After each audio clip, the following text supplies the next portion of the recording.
want the people at home to see those pants. What'd you do, skin a bisexual elk? Never mind that, I got a set of whips with it. I don't believe that. How are you tonight? You sound good?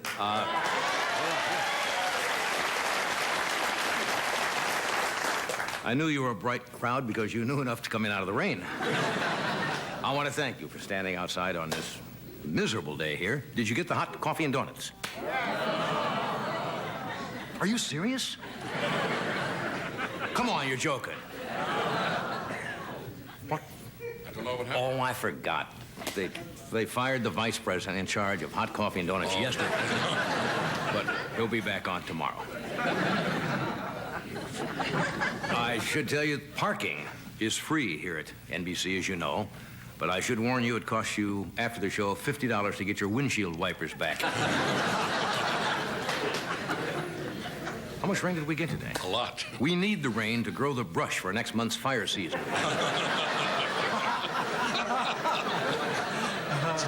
You know, a house passed me on the Ventura Freeway today. Kids went, hey, how are you? They're going about 60. I was going 55 and the house went by. What a state we live in. Now, look, most people think because you're, well, I hate to use, famous, or well-known that you don't, I suffer just like everybody else when it rains. Today, at home, my electric fence shorted out. And 35 Japanese tourists were halfway up before my backup generator kicked in.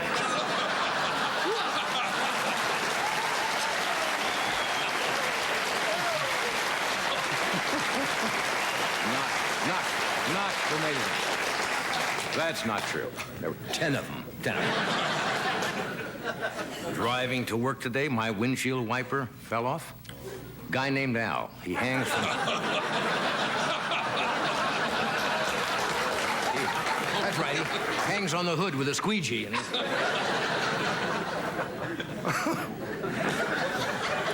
don't know why you're in such a good mood tonight. People usually are miserable in weather like this. And the L.A. County Health Department announced, they're always announcing something. It's supposed to be the flu season. How many of you take flu shots as a preparatory, not preparatory, precautionary? Preventative. What? Preventative. What did I say? Preparatory. Well, then I changed it. All right. All right, I did that first, then I changed it to precautionary. Is that okay? That's a nice word. Obviously, you like preventative better, right? I think they're equally as good. Thank you. Sir? What? I said, sir. That's what I said. Sir, Your Majesty.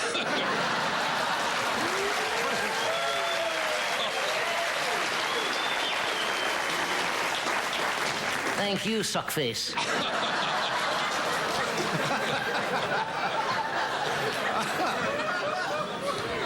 Anyway, they tell you to go get a flu shot to prevent the flu. And I went to the NBC doctor here, Mandrake Curvy. He was a weird, good doctor. But I'm talking weird. He's the only doctor I know who holds your wallet while he asks you to cough. And this is really kind of strange. When he asks you to drop your pants for a shot, he dims the lights and hums The Way We Were.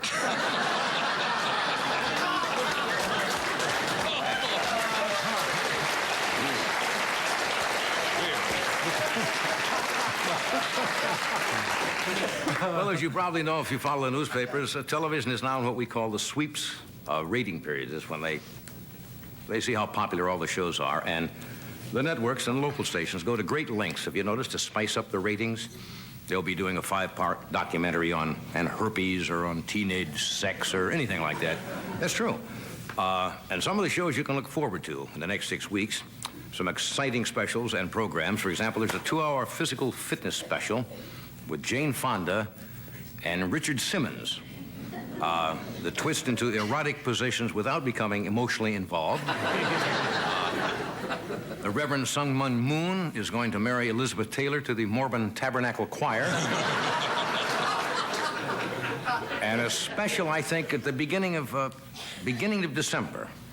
Orson Welles moons the Osmond family.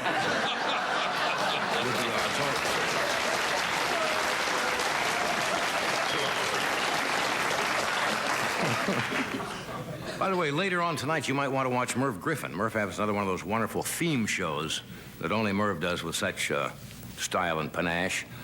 Tonight he's got Jerry Brown, Steve Garvey, and the cast of Alice, and they're going to discuss unemployment. Did you know the situation comedy? How many familiar with the situation comedy called Alice? That was, well, how about you? It was the first casualty of the fall TV season. Yeah. And I'm gonna miss the show's gritty realism. Every week, a different celebrity just happened to pop into Mel's Diner in Tucson. Did you ever notice that? Look, Mel will just come in. Liberace. Tucson. CBS should have known that Alice was in trouble because political pollster Mervyn Field predicted it would be the #1 show. How many of you remember Mervyn Field? He was just in the news a couple of days ago. No more Mervyn Field jokes.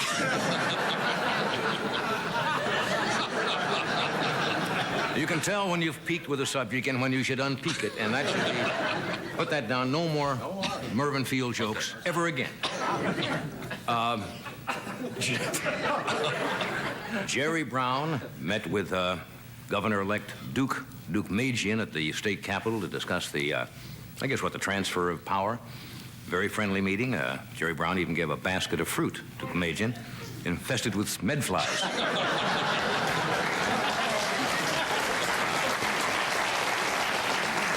There's going to be some changes in the governor's mansion. Did you read that?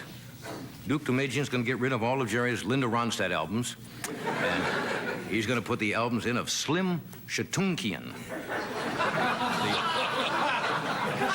Slim Shatunkian, the great Armenian polka king. Slim's big polka hit was Roll Out the Mutton. Anyway, want to change his name.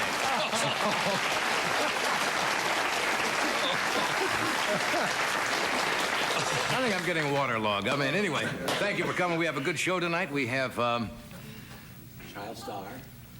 Well, I know he's a child star. Why did you look at me? Because I want to feel young.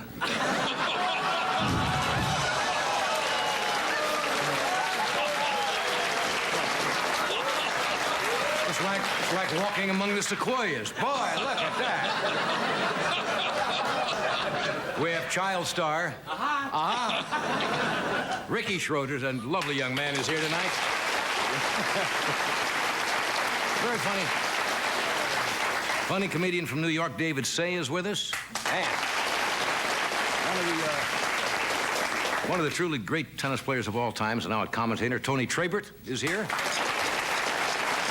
And you're all here, and you're safe from the rain, so we'll be back in just...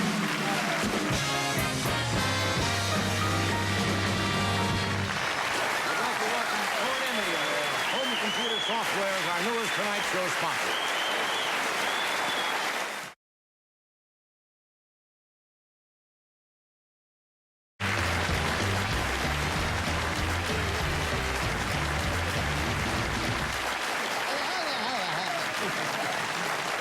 Reminds you of anybody? Okay, Ed, how much is on the tote board? It's the weather. We had a tornado apparently in Long Beach today. Mm-hmm. Tornado, I guess it comes off the ocean. It would have been a typhoon, right?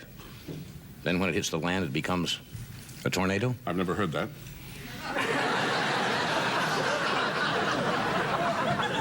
Well, let me put it this way. You don't get a tornado at sea. You get a typhoon. It's an interesting point if it's true. Well, now, you...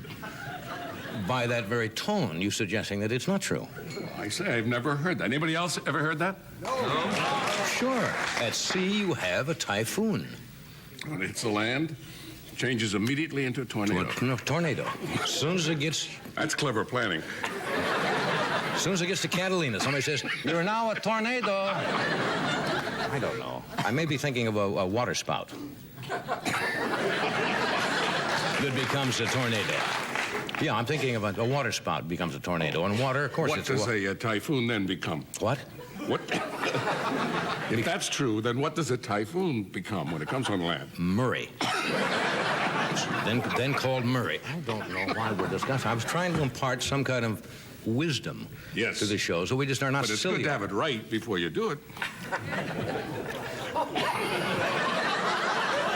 All I can tell you is that you don't have a tornado at sea. Okay. You have a typhoon. All right. A big wind like that on land is a tornado, or a cyclone. A cyclone would be closer to a typhoon. A water spout would be closer to a tornado. I think you could say a typhoon at sea would be a cyclone on land. A water spout at sea would be a tornado on land. Wonderful.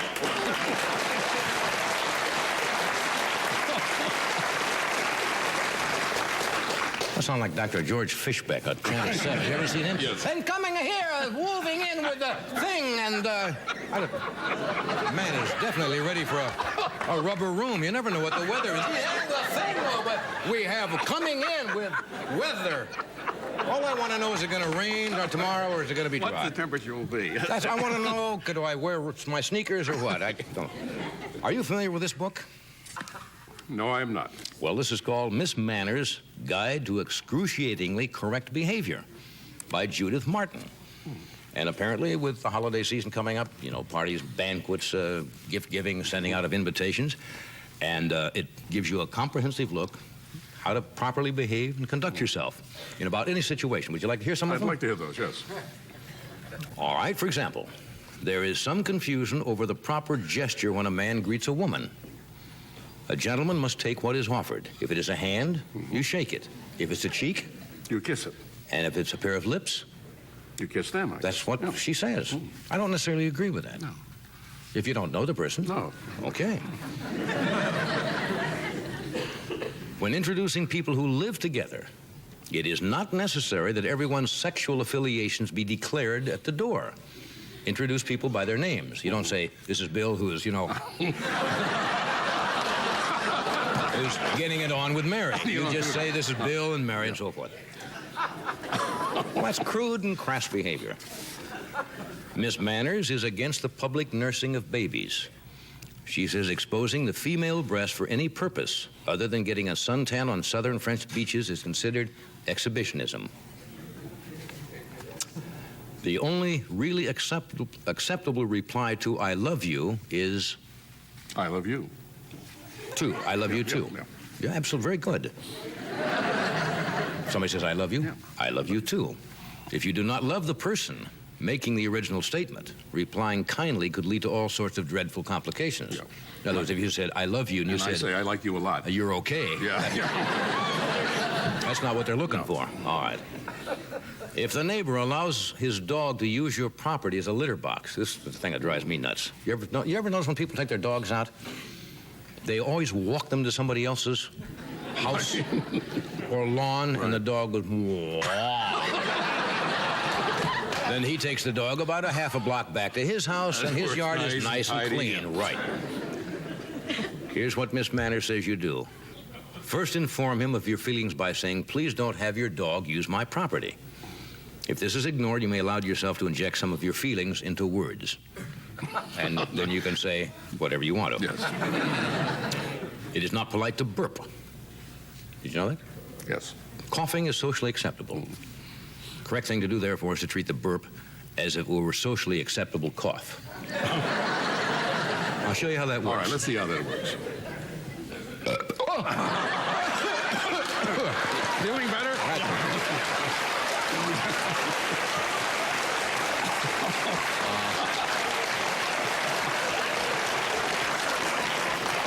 It's a pretty good book. Miss Manners did not cover everything.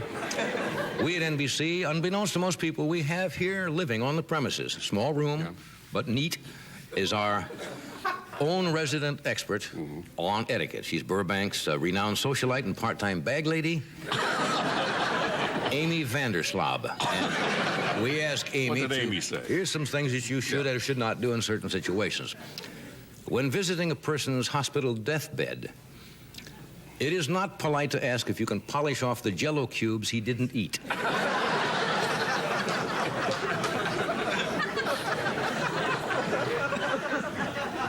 Even if she's not a good cook, it is not polite to refer to your wife's home-cooked meal as a barfarama.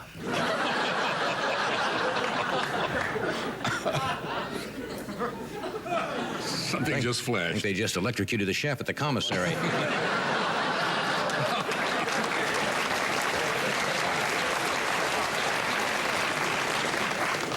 I thought it was a tumor setting. If you've invited a midget friend to your wedding, it is bad etiquette to have the usher seat him and his date on top of the cake. If you're introduced to Prince Andrew's girlfriend, you should never address her as your royal sure thing. If you're eating spare ribs with a pirate, it is proper to offer him a hook bowl.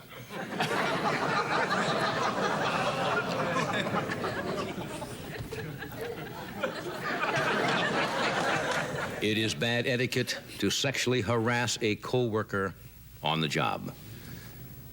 It's bad etiquette and very gross to sexually harass yourself on the job.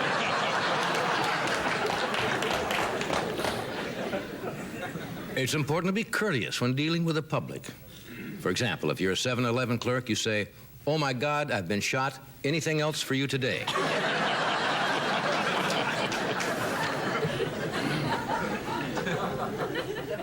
When administering the Heimlich maneuver to a choking woman, it is impolite to whisper the word sag.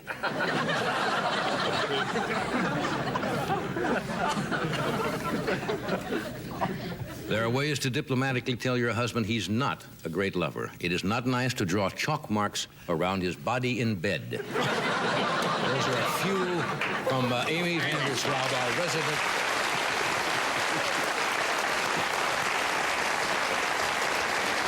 That's enough of that. Well, we certainly dealt with that. The lights did dim. They have had power. They have had power outages in parts of the San Fernando Valley, parts of Orange County today. When it rains out here, the wind blows. We're at the mercy of the typhoon. If at sea. What? If at sea. Yes, of course. Otherwise, it's a tornado cyclone. Someone will find out and tell us all about it. Ricky Schroeder will probably know. He'll know. He's only 12. He'll tell us only when we come right back. Ricky will come out here and tell us that.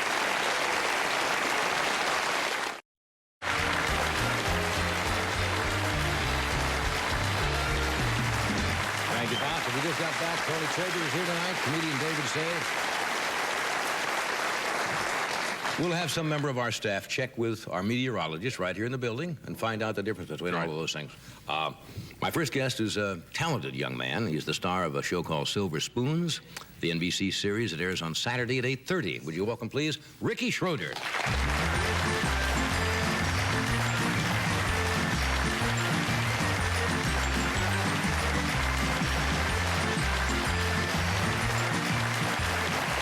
You like the footstool there? Let me put that out. Oh, how do you do it? Yeah, there you are. Got a magic button back here. Neat. Everything's computerized nowadays. Good, yeah. See, you're different. You're growing up in the age with everything is computers, and you probably understand computers much better than adults do because it's foreign to most of us. But the kids are all working with the electronic games now. Maybe a little better, but there's some kids I know that have a computer at their house. Yeah. I'm getting one, but I don't really know much about programming and stuff like they do. Yeah, but they say you can do your homework on it. And Yeah. Geometry and algebra and all those kind of subjects. How you been? Good, how you? I'm fine. How you? Good, pal. Good. Guess what? Guess what? What? I learned I learned to do a new thing. Yeah?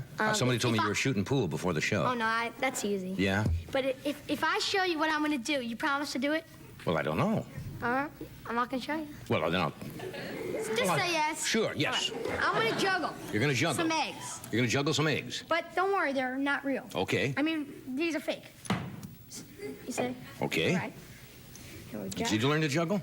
Well, I'm not good, but I mean, I just learned yesterday, so I'm going to miss a lot. So you guys got to, encourage me. Last time you had a magic trick, right? Yeah.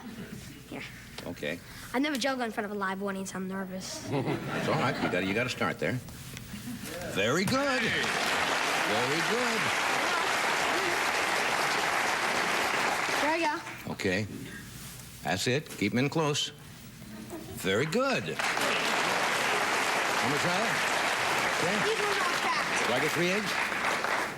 Yeah, I'll get I used some. to do a little bit of that. Yeah, you Sure. good? Yeah. That one's messy. That one's messy. All right. Hold on. Here There you go. Gotta get him higher, Johnny.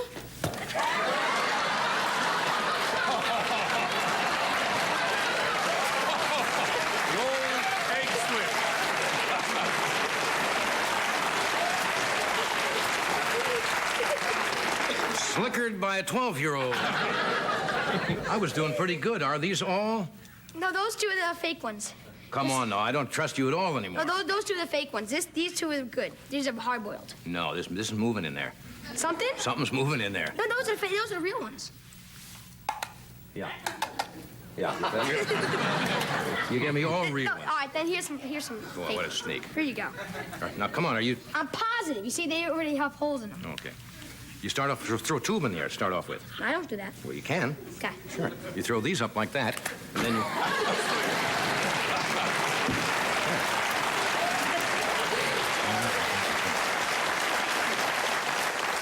That's enough. Here you are, Fred.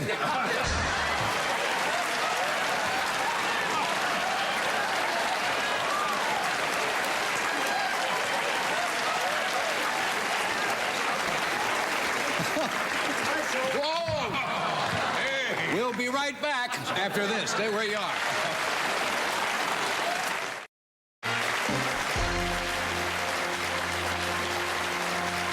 We have returned, believe it or not.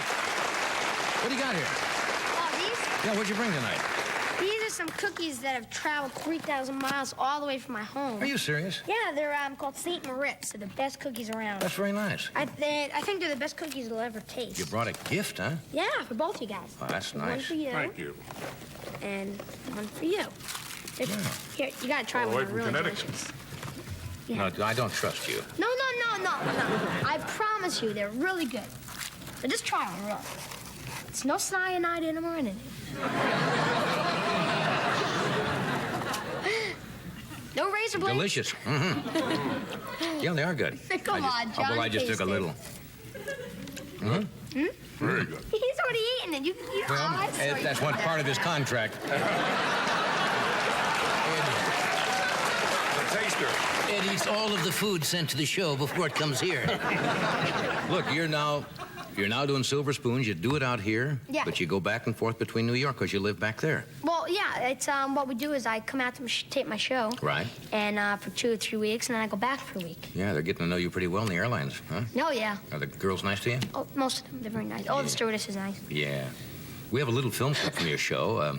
Sure, we can show them you at work. What you know what the scene is we're going to see? Yeah, it's called I'm Crazy About Harry. Yeah. And it's an orangutan. Anybody see Any Which Way You Can or Any Which Is Way that the You Please? orangutan? Yeah. Oh, isn't that CJ? Is that the... No, this one's Poppy. It's the They're related to it. very strong animals. Oh, they were like 10 times stronger than a man. Huh. But the clip you'll see, it's very funny. Okay. And I go out in the cemetery, and there's a big toe scare. So I go out and I find big toes, and I bring them back to live with me. Okay. And that's what the clip's about. Watch the monitor. Here's a little scene from Silver Spoons from upcoming episode. Yeah. Okay. Next week. Yeah, well, the thing is that I read this very interesting article in my school newspaper. It said that having a pet is very healthy for a person. It lowers your blood pressure, helps prevent stress and loneliness. And they also found that a lot of psychotic killers did not have a pet when they were my age. I'm going to take a wild stab here, Rick. Do you want a pet? Could I please? Well, sure, son. What do you want, a dog, a cat, a goldfish?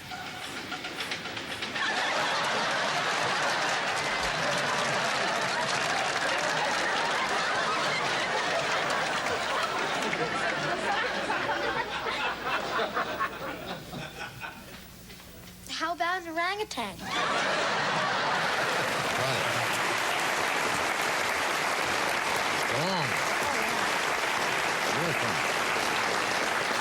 You know, you realize the first time you appeared on the show, I could not believe you were 8 years old. You just finished a picture with John the Voight, Champ. the champ, Yeah. and you're 12 now. Yeah. I'm 12, and it's been 4.5 years. And you know what would be fun one time we do this? What? We come on and what was I going to say? Okay, this is what we'll do. We'll get the first clips from when I was first on the show, and then progress all the way up to now. To see how far you've Yeah, gone in wouldn't that be 4 funny? years. I think that'll be fun. Yeah, well, you're not at that age yet. You know when you're really going to start to grow. But 14. When you're about 13. 14 to 18 is when all of a sudden, Another kaboom. 2 years before I really start growing. Yeah. Are girls much on your mind at all at this age? Girls, it's pretty hard, because I do my series. Yeah. And I have to travel back and forth. Yeah. And, you can't keep up a love life. Again, no. You could have a girl on each coast, though, you know. Yeah, but that happened to me once where I give a poem to the same one. And You what? I give a poem to one, gave a poem to the other, and it turned out they were friends. And one said, hey, guess what Ricky gave me? Oh, don't tell me. Yeah. And they had the same poem? Yeah, I'll never do that again. Yeah. Yeah, I was learned younger that too then. late myself. Never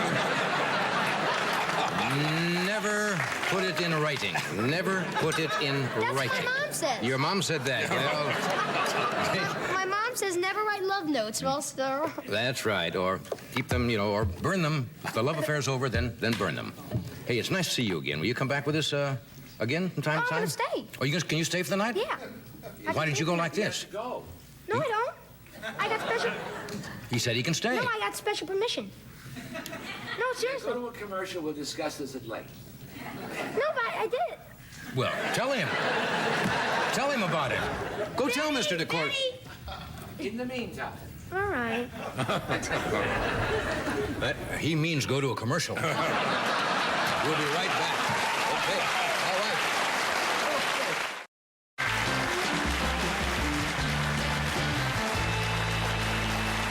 My next guest is a comedian from New York who appears regularly at Catch a Rising Star, and David will be appearing at Resorts International at Atlantic City December the 8th, and he'll be at the Holiday House in Pittsburgh November 24th to the 28th, and tomorrow night he opens in Richmond, Virginia at the Richmond Comedy Club. Funny young man. Would you welcome David Say?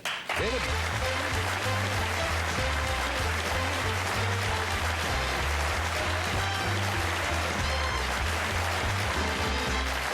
Good evening. It's always a pleasure to be back here in California doing the Tonight Show. And I noticed you guys have a few things here we don't have in New York. Like you guys have those newspaper vending machines here. You know those machines you put in the money, take out a newspaper? Those all you can get for a quarter newspaper machines? It's a great deal. 80 papers, 20 cents? Sure. Have you guys read this? I understand that the magazine giveaways will be starting again real soon. Like the Reader's Digest one, you know those ones? Where they send you the big envelope you may have already won. They always have the yes and no envelopes to return. It's like, yes, enroll me in your magazine, send me a subscription, I want to win your money. Send that to Reader's Digest, Pleasantville, New York. The other one is no, I don't want your magazine, okay? But I still want to win your money. Send that to Incinerator Number 4, Paramus, New Jersey. Got a great shot with that no envelope. We do get a lot of stuff in the mail, but one thing I'm happy about is that stamps went up to 20 cents a piece. That's good for one reason, because at least now, you know exactly how many you can get for $1. Right? Remember how confusing it was when they were 13, 15, 17, 18 cents? When you went to the post office, it was like playing blackjack. Right, how much is 6 stamps? 82 cents? Okay, hit me. 98? I'll stick. Okay, good. Too bad you can't do that about your weight. 125? I'll stick. Good enough. You ever try to do this? You ever try to fool yourself about your weight? Get on a scale with all your clothes on so you can allow like 10, 12 pounds for your socks? Then you get undressed and take a shower, right? Now, here's something we've all done, so don't blush. Take a shower together with someone else. I know you did it because I have pictures, okay? You ever notice whenever you take a shower with somebody, it's a little bit like a washing machine because one's in a rinse cycle while the other's in the wash cycle?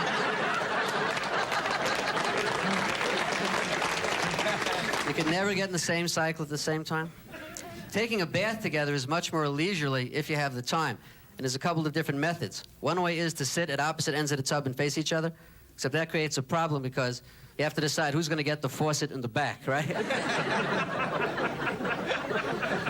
So you try to solve that by facing the same way. Both kind of head towards the back of the tub. The guy sits all the way in the back. The girl sits in front. She leans back on his chest. You both face the same way. That's real cute. Come on, it is. Yeah, you're trying to be romantic? Look like you're going for a ride on Space Mountain.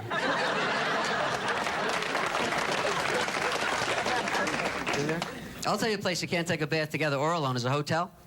You ever tried to take a bath in a hotel? You ever tried to sit down in a bathtub of a hotel? They have those little sandpaper tracks on the bottom of the tub. Here's another thing about hotels. When I go to sleep at home, I have a mattress and a sheet and a blanket. That's it. Go to sleep in a hotel, They give you the box spring, the mattress pad cover, the bottom sheet, the top sheet, the blanket, and the slip cover. I'm never sure exactly where I'm supposed to go. I mean, I got 6 choices. I can't figure this out. And the worst thing is, when you get into bed with somebody else, you find out you're on 2 different levels.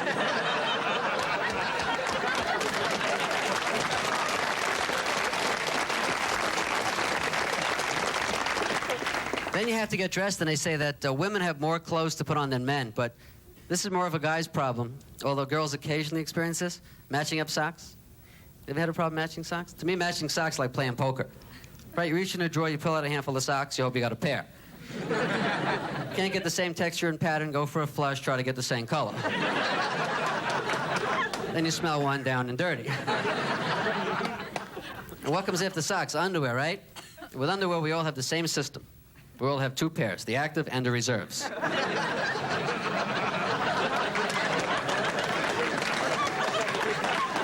what I'm talking about? Once in a while, you have to call up them reserves. There's 3 pair you don't like to wear till you run out of your good ones. Those are the ones you wear while you're doing your laundry. They're not dirty. They just might have a big hole over here in the back. When you get down to those, it's time to go shopping. I used to go shopping, and my mother used to take me all the time. She'd get me those cheapo budget shoes. Remember those kind? Ones that came tied together with the string? Did she make you walk with them while they were still tied together? Like, yeah, these are good, Ma. Okay, cut the string. These are good. Okay, all right, sure. How many guys here have been taken shopping by their lady to a woman's department store? With that trip when the girls take it, they make you feel like a jerk? It's always the same thing. They always disappear in the back inside that little dressing room. Leave you hanging around alone outside in the middle of the lingerie department. They try not to look at anything too closely. And to make it worse, she comes out, makes you hold her pocketbook. And you're trying to hold it in a macho way. Like under the arm, one of those jobs, you know? Can't hold it by the handle, that's definitely no good. Then they show you stuff from inside. They go, you like this dress? You like this? Yeah, get it. Let's get the hell out of here. Come on. Want to go to hardware store? Get something macho like a hammer. Come on.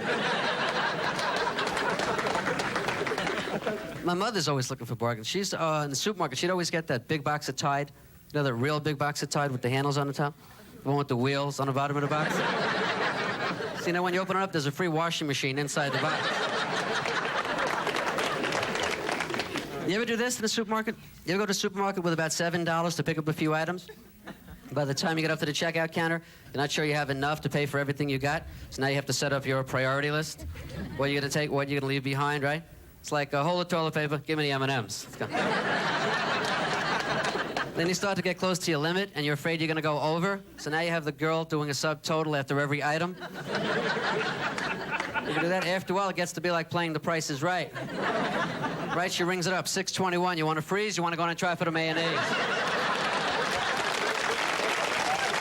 Thanks very much. Good night. David Singh.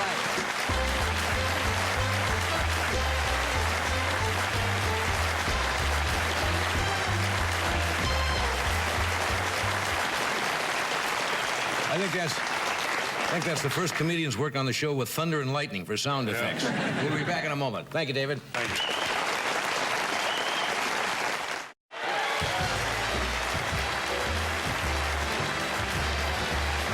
Okay, we're back. My next guest is a good friend. Here's a gentleman who was the #1 ranking tennis player in the world for 2 years. He won Wimbledon once, won the United States and French Open twice. He's a tennis Hall of Famer, and you often see him on television as a tennis commentator. Would you welcome Mr. Tony Trabert? Tony.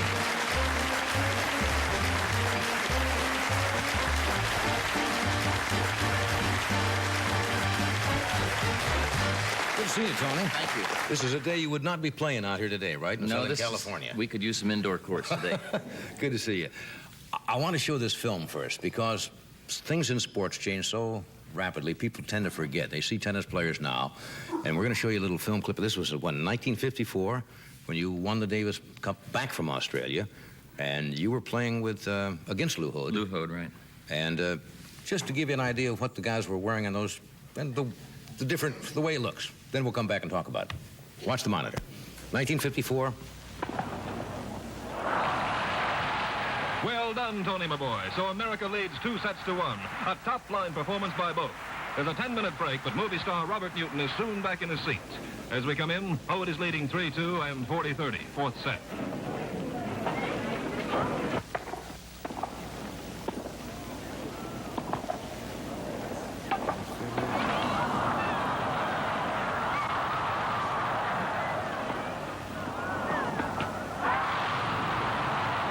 Lucky net cord, but it's all in the game. Hughes and Travert won the advantage. Watch it.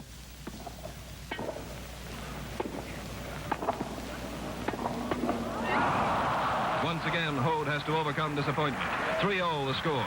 After another double fault, we share with famous ex-cricket star Alan Kippax the thought that Travert will probably win. Smart-looking head. Final point, 8th game coming up. It's like George Raff sitting there. Out, 5-3 the score, and Travert to serve.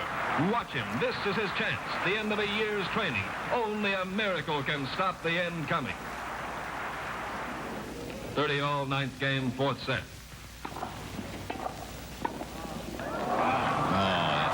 That's mean. That's Good mean. try, Lou. 40-30 and match point on the line.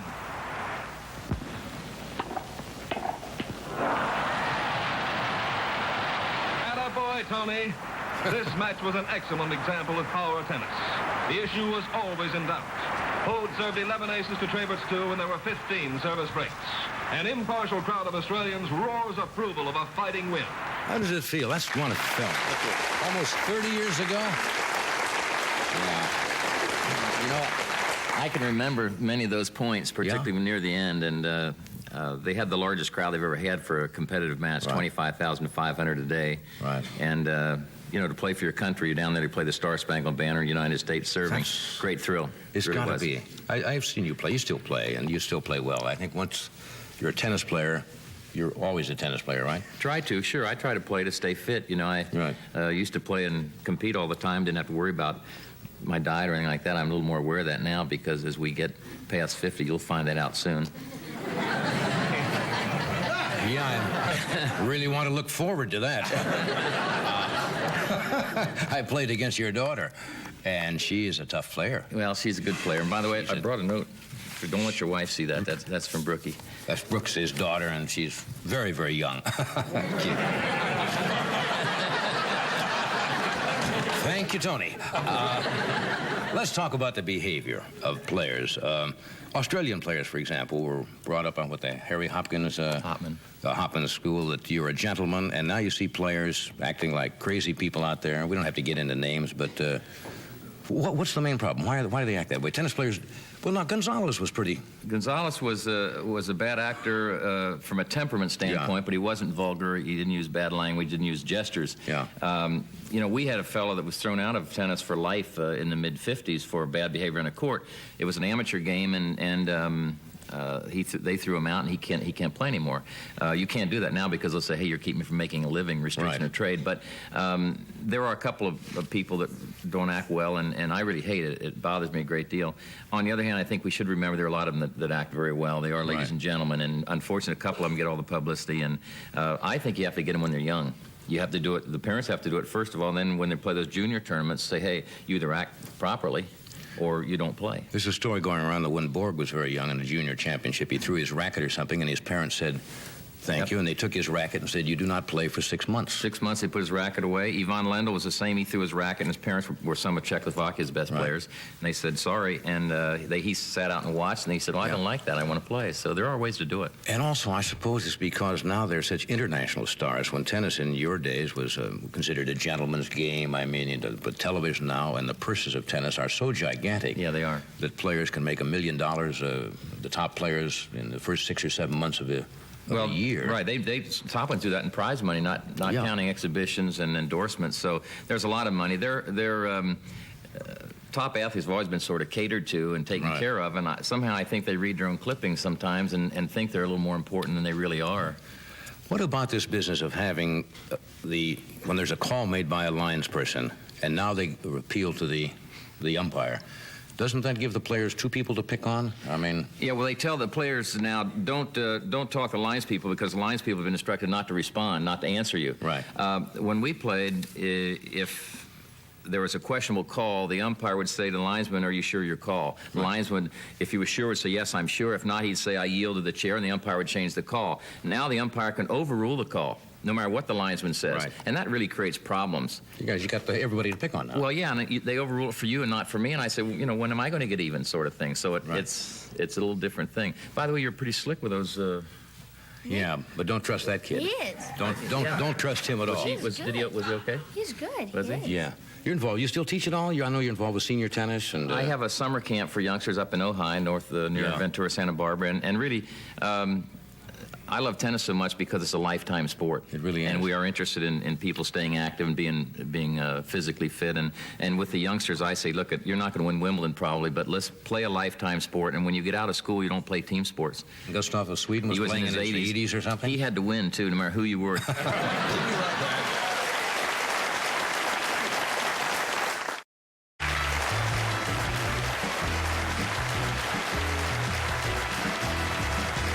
Good to see you again. Thank you, John. Nice and we'll get a chance to play. Say hello to Brookie for me. I'll do that. Tomorrow night, Alan King will be here, Blake Clark, and a magician will be here to magish. Good night.